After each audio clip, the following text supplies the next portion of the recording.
We know mental illness affects not just the people who are struggling, but everyone around them and who knows them and loves them. Welcome in to our Hear Me, See Me podcast. I'm your host, Melissa Bruner. Hear Me, See Me is a mental health initiative of WIBW TV, where we not only delve into various issues surrounding mental illness, but especially here on this podcast, we give people the time and space to share their stories in hopes that everyone out there knows they are not alone. And we do have an emotional story today. Gayla Kelly is here. We appreciate you being here, Kelly.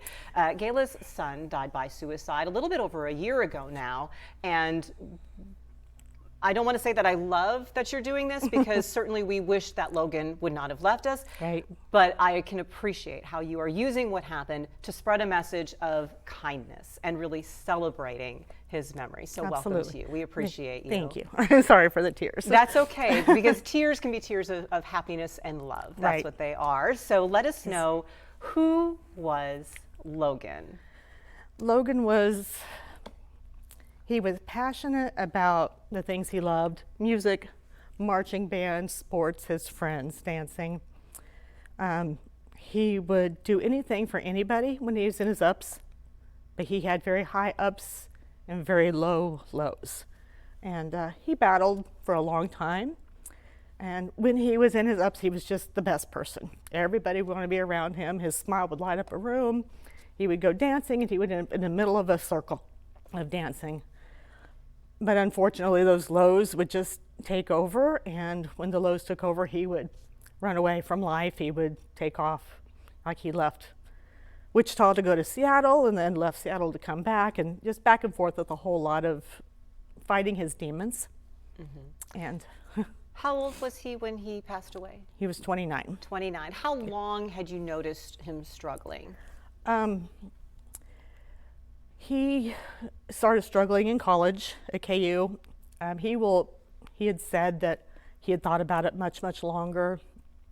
And shortly before he did it, he and I sat down, and he told me some things that I didn't know about from his childhood. So it had been something he'd been thinking about a long time, but it's something he and I talked about a lot, because I lost my little brother to suicide in 2016. So after that, I really started focusing. I got involved with the American Foundation for Suicide Prevention, the crisis text line, and Logan and I talked all the time, and he told me about his feelings and his thoughts.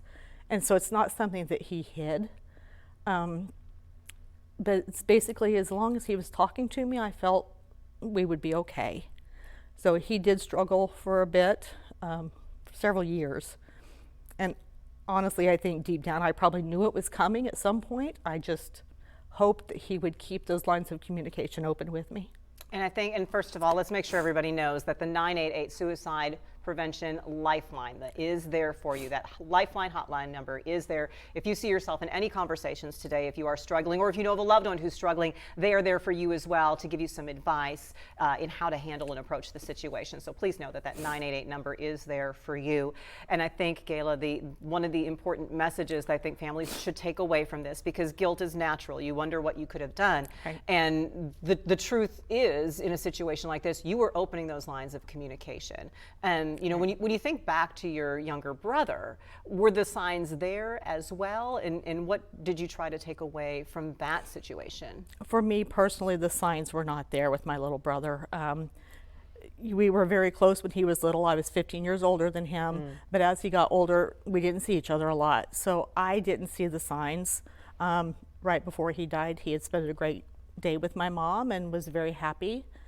So it was very much a shock to us. That's where it was important to me to want to learn the signs. That's why I got involved with those AFSP walks, and I chaired a walk, and I did training, and I learned so much, and I could see it all in Logan. So it's kind of, signs can be there, but they're not always. Mm-hmm. And the most important thing is, if you do think somebody is struggling, you just keep talking to them. Let them know you're there. And the big thing is always, you want to say, if you're struggling with suicidal thoughts, reach out. But when you're at that point, you can't. When you are at your darkest, you can't reach out. You're struggling, you're locked in your own emotion and your own darkness. So for us to expect them to reach out is an impossibility. So it's important for us to reach out to them, let them know that we're here, let them know we'll talk to them, let them know we love them, give hugs, give smiles, give whatever you can. They're not going to reach out, so we need to. And the important thing, if they do go on, is that you know that you tried. Don't ever carry that guilt. I'm saying that as I carry the guilt, but I have to remind myself that the decision was his. His mind was dark at that time. He was lost. And at that moment, there was nothing I could have done. I believe he died knowing I love him. And it's important as a survivor not to let that guilt destroy you and take you down with it. When you talked about initiating those conversations, did you find that it was almost one way, that it was kind of incumbent on you to recognize, okay, Logan's having a down time. He's on a low. Yes. I need to start the conversation. Absolutely. As his mom, I think I could feel it. With him, when he was in his ups, he and I would talk all the time. I mean, even whether he lived here or not, KU basketball was a thing. We would watch KU basketball. I'd be watching in Wichita, he'd be in Seattle, and we'd be either talking on the phone or texting about it, or different sports that he was involved, or he would be doing music things. And it was a constant open communication. And I could tell when the down times were starting, because those conversations would get less, or I would go 2 or 3 days without him messaging me or responding to my messages. And that's when I would really start pushing. I would start calling, I would start texting more, and trying to get him to open up to me. And whether he responded back to me or not, I would keep going until he did. I would just keep telling him, I'm here for you, I love you, what do you need, how can I help? Just keeping those lines open, and eventually he would respond. Was it always that easy for you? Because you say like it was easy to start sending those texts, but when he first exhibited the downs, was it easy for you to do that right away, to do that communication? Or in the beginning, was it like, gosh, I don't know if I should say anything, and you kind of hesitated? Or because of the experience with your younger brother, did you know, okay, here's what I need to do? I think because of that experience and because of the training that I did, I knew that I needed to reach out. There were some issues I wish I would have pushed more, but because of Logan's knowledge of what I had gone through and the training I had gone through, there were things that he would say, like I want to do a welfare check on him, but he let me know very clearly that if I did, this was when he was living in Seattle, that if I did, that it would turn out badly. So I just kept talking to him. I wish now that I would have done things different, but I just always knew that when he started closing off, I just had to keep those conversations going. And I asked that question because most people don't have that training or that personal experience. And so there's always that hesitation of, am I doing the right thing? Should I bring it up? You're saying yes, bring it up. Bring it up. You asking them if they are feeling suicidal is not going to cause them to die by suicide. If that thought is there, you asking them is not going to push them. That's one thing that people will say, oh, you don't want to talk about suicide, especially the young kids, because you're going to get that idea in their head. That's not true. By asking them how they're feeling, asking them if they're suicidal, you're giving them the freedom to open up, whether it's to you or to a friend or somebody. By asking, you're giving them that freedom. They need to know it's okay to talk about it. Were the highs a warning sign also? Absolutely. How different were those than just a normal good mood? Yeah. He would have, not just, it's a good day and I'm going to have, I'm going to see my friends, it's going to be a good day. It's like when his highs were so extremely high, he would make extreme life changes. He would just decide, hey, I'm tired of being in Wichita. I'm going to pack up what I can fit in my little car. I'm going to start a new adventure. And that new adventure is going to be the best thing ever. I'm going to, go get a job. I'm going to, anywhere he would go, he would get a job immediately. He'd get friends. He didn't just do a normal, I'm in a good mood. It's extreme life changes because his highs are just outrageously high. So we need to be aware of that as well, Yes, because it could be the highs are here and maybe their lows aren't that significant, but definitely the highs are a little bit off the charts. Yes, you just, you want to say, oh, they're in their up moods right now. Everything is great. Everything's perfect. I don't have to worry. That's not true, unfortunately, because those highs and those lows are such extremes that it's just a whole part of that mental things they're going through, that mix of emotions. And the problem is when they get those extreme highs, when they crash from those highs, each low tends to get lower. So. What advice do you have? I mean, did you know that final low was different? Looking back, yes, I did, because Logan took off in October of 23, and he'd always told me, again, as long as he was talking to me, he was fine. But at this point, he cut me out, and he refused to answer my calls. He didn't answer my texts. He cut me off of social media. He literally cut me out. And I think I knew from the day he took off that it was going to happen. I lived in this sense of dread for months, constantly texting him, calling him, messaging him on Facebook, everything I can do. And the more it went on, I knew, and then in February when it happened, I'm so sorry, he had sent me one message that he was coming back to Wichita, and he didn't want anything from me, and he wasn't going to see me. And I tried to talk to him. I tried to get him to come home. And by the time he sent his suicide note, that day I knew. Everybody said, oh, he's just trying to get attention. And that's one thing that just drives me crazy. Suicidal thoughts and mental illness is not a cry for attention. It's a cry for help. But I knew that day that he was gone. His body wasn't found for several days later, but I knew that day he was gone. And it just, yeah. I'm so sorry. No, I mean, this is because you loved Logan, yeah. and because you're sharing his message and his spirit with all of us, and I appreciate that, because we're having this conversation ahead of, he was 28 when he passed away? 29. 29 when he yeah. passed away? Yeah. He would have been turning 30 exactly. here in these days yeah. around this conversation that we're having, and I know that all those milestones are never going to go away. Right. You're still going to always remember and honor his life along with his memory. And despite it all, as you said, talking about suicide doesn't put the thought in someone's head. You hope people keep the lines of communication right. open. Absolutely. But sometimes that decision is a person's and a person's alone, and there's nothing that you could have done to change it right. at that moment. At that moment. But despite all of that, do you still believe, for anyone out there who thinks they maybe need to call 988, who thinks they are struggling, is there still hope? Absolutely. There is hope until they're gone. One thing I've always tried to keep in my mind is, with help comes hope. Hope is out there, help is out there, whether it's 988, a friend, a family member, a teacher, a counselor. There's always, always hope. Things will get better if you just give it the chance.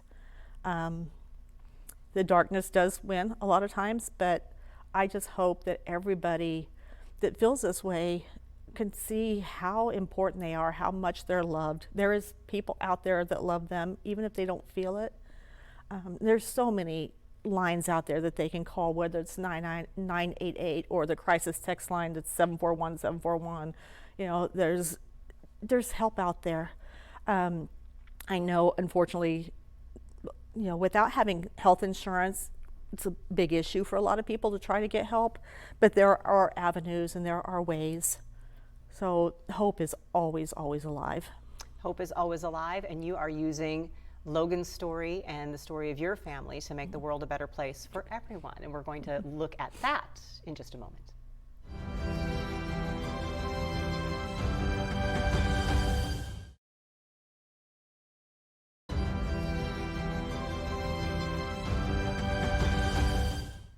Continuing our conversation here on the Hear Me, See Me podcast with Gayla Kelly, whose son Logan died by suicide a bit over a year ago now. He's been gone.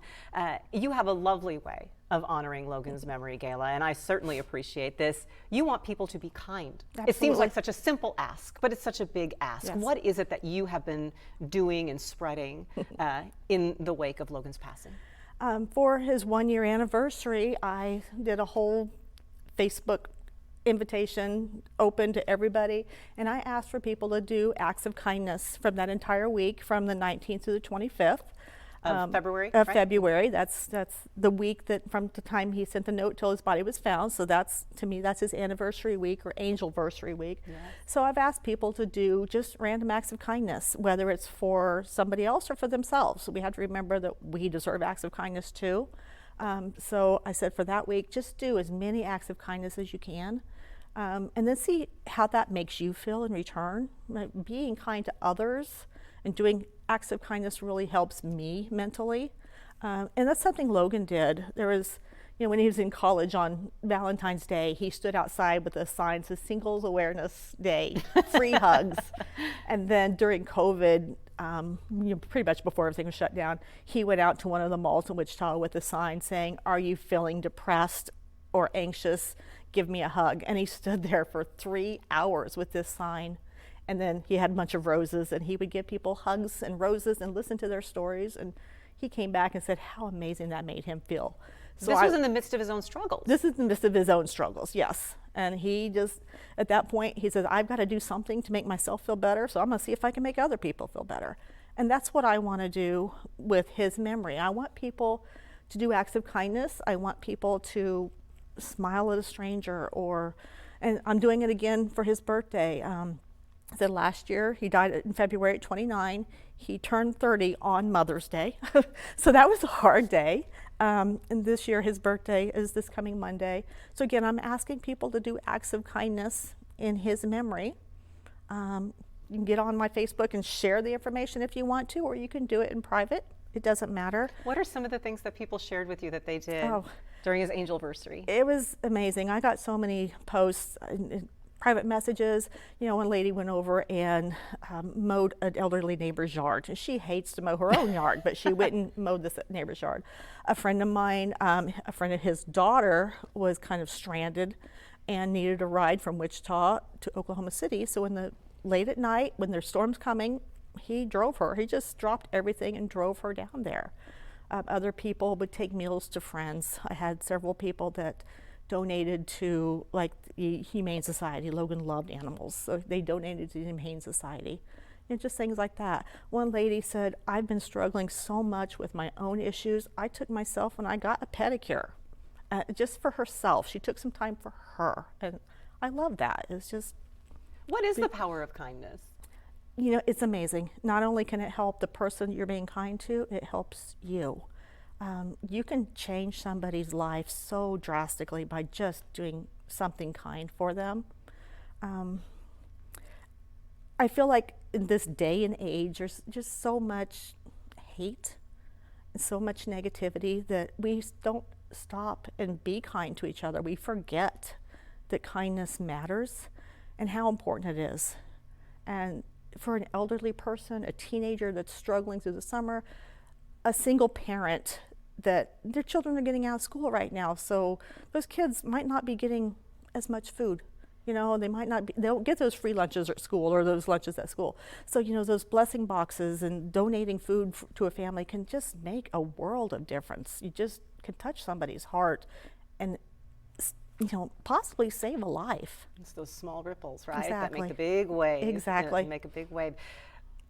Did you come to this conclusion overnight, or what has that journey been for you to be able to put forward Logan's story, first of all, because that's a big step, Yeah. but then also to kind of start a movement, this movement of kindness in his honor? It's something I've always tried to do, probably more so after my little brother died. It was something, when he died, I wanted his birth and death to be meaningful, so we would donate. He played the guitar, so my husband and I would buy a couple guitars on his birthday and his angel day, and we would donate guitars to people that had a passion for music but couldn't afford them.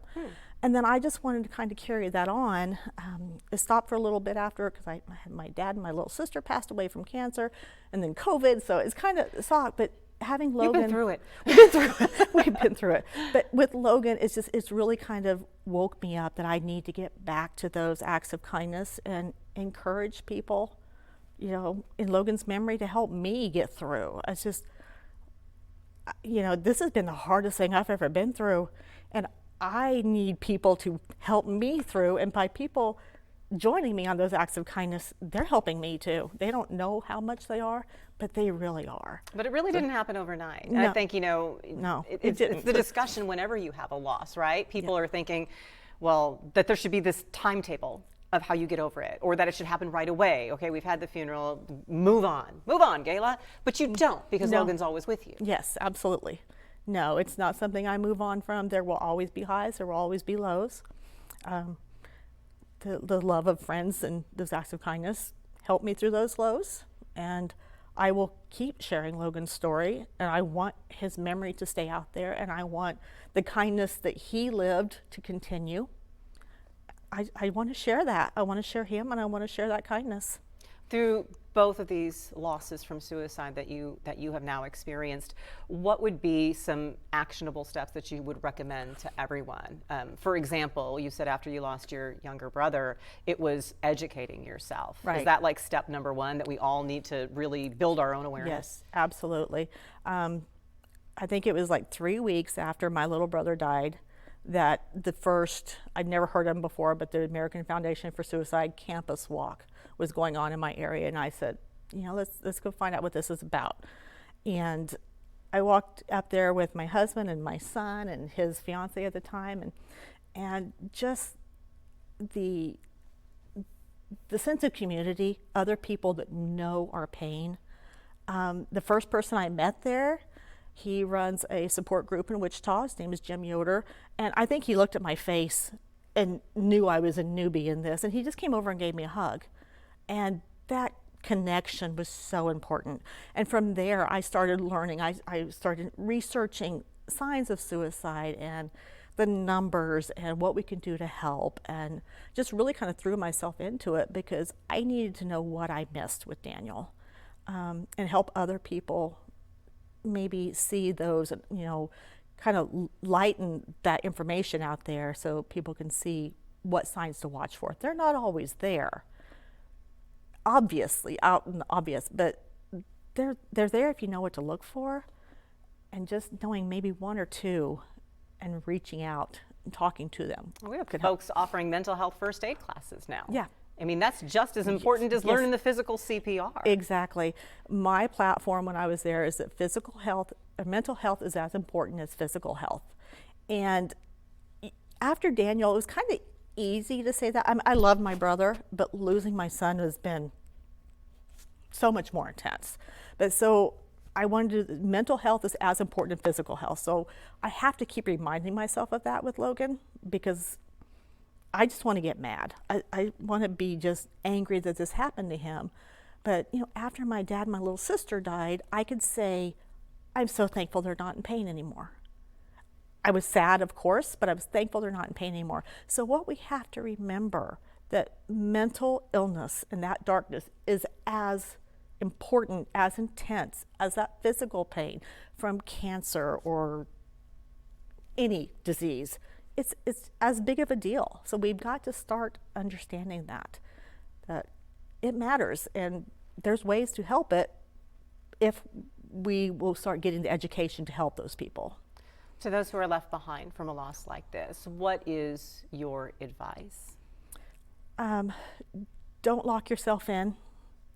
The first 6 weeks, I didn't want to leave my house. You can't do it alone. Lean on somebody, find people that know what you're feeling. I don't go to the actual in-person support groups, but these people, I've met them all through the walks. These people are there for me, and I want to be there for them. You need to have that companionship. You need to have people you can talk to that know this specific type of loss. It's different. All loss is hard, but with suicide loss, it's just different because there's so much with it. There's the guilt, there's the grief, there's the what ifs, the should have, could haves. So get a support group, whether it's in person or online or people you know. Lean on your friends, lean on your family, let them help you. It's really easy to want to say, no, I don't need help, I can do this. You can't do it alone. Find somebody to lean on. I should point out that for those who are listening to an audio version of this, you have Logan and your brother Daniel on your shirt. I do. And you also have a photo of Logan that you are holding throughout this conversation Yes. today. How proud do you think he is of you and how you've been able to move forward? I honestly believe he's very proud because when everything was going on after Daniel, he was so proud of me. He would tell me constantly how proud he was of me. I was the shy kid. I couldn't talk in front of people. I don't do interviews. This is not my thing. I was extremely shy. But after Daniel, I needed to get his voice heard. So Logan would just say how impressed he was. He's, Mom, you're kicking butt. You're going out there and you're doing things that you would have never done before. And he loved it. And he encouraged me. And so I know he would be proud of me. I just know he would. So, and that makes me happy. Do we need an excuse to be kind? No, absolutely not. You don't need a memory of somebody. Just be kind. Life is hard. Be kind. Absolutely. Yeah. Gayla, we appreciate you sharing Logan with us, sharing Daniel with us as well. We certainly hope no one ever has to share a story like Absolutely. this. But as you have said, it is important to talk. It is Right. important to have these conversations and to keep the lines of communication open. So again, 988 is one place you can go if you are in an immediate crisis or if you know of a loved one who is struggling. They are there to help. We also have a whole bunch of resources on WIBW.com/hearmesee me. Really covers the gamut because it can be something of a crisis situation. It can be, as you mentioned, you would try to keep talking so it didn't get to the crisis point that it was at. So we appreciate you sharing. Absolutely. And whether you are in those highs and lows as Logan was, whether you're just having a little struggle from day to day, we hear you, we see you.